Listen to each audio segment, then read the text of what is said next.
राम राम, आप देख रहे हो इंडिया न्यूज हरियाणा। मैं हूं सोनल दैया। हिसार की जो सीट है हरियाणा में, लोकसभा सीट, वो लगातार चर्चा का विषय बन रही है।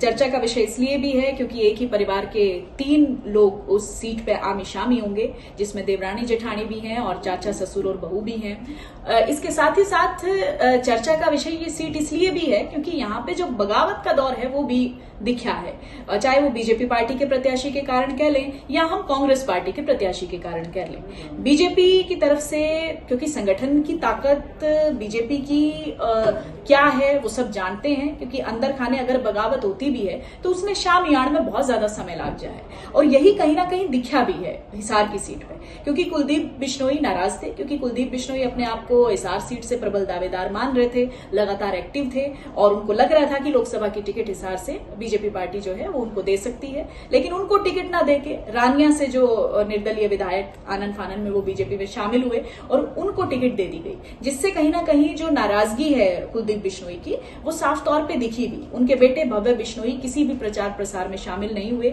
उनका पूरा शेड्यूल जारी करा गया, लेकिन इसके बावजूद वो प्रचार प्रसार में शामिल नहीं हुए। लेकिन आज जो तस्वीरें सामने आई हैं वो इससे थोड़ी अलग हैं, क्योंकि कुलदीप बिश्नोई, भव्य बिश्नोई ने रणजीत चौटाला के लिए प्रचार प्रसार किया, वो उस कार्यक्रम में शामिल हुए और उन्होंने वोट की अपील भी की है रणजीत चौटाला के लिए। साफ तौर पे जो कार्यकर्ता हैं उनको ये संदेश देने की कोशिश करी है कि अंदर खाने सब कुछ ठीक है, हम किसी भी वजह से नाराज नहीं हैं। और जो कांग्रेस पार्टी का प्रत्याशी वहां से है उस पर भी उन्होंने निशाना साधा कि भाई थोथा चढ़ा बाजे गणा, जीत जो है वो बीजेपी की होगी और बड़े मार्जिन से होगी। ये सारी बातें उनकी तरफ से कही गई। लेकिन क्या ये सब इतना आसान है? क्योंकि एक जो नाराजगी का दौर है वो पिछले काफी लंबे समय से चल रहा है। उसके बाद हमने देखा मुख्यमंत्री नायब सैनी मिलन खातर भी गए।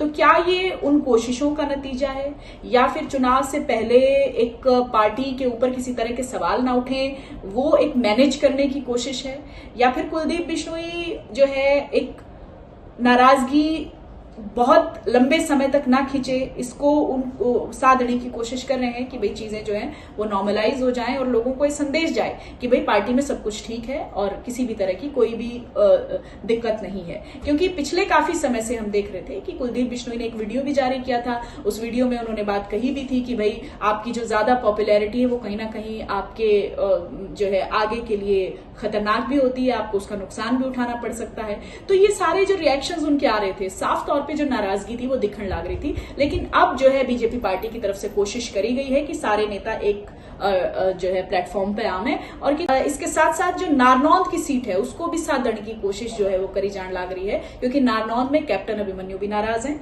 वो भी अपने आप को दावेदार मान रहे थे सीट का, लेकिन उनको सीट नहीं मिली और उसकी तकलीफ जो है वो कहीं ना कहीं दिखी भी कैप्टन अभिमन्यु की प्रतिक्रियाओं में भी, और वो भी प्रचार प्रसार में नहीं पहुंचे। रणजीत चौटाला के लिए उनका भी शेड्यूल जारी किया गया था, हालांकि बाद में सफाई आई कि वो कहीं और बिजी हैं और जिस वजह से वो वहां पर नहीं पहुंच पाए।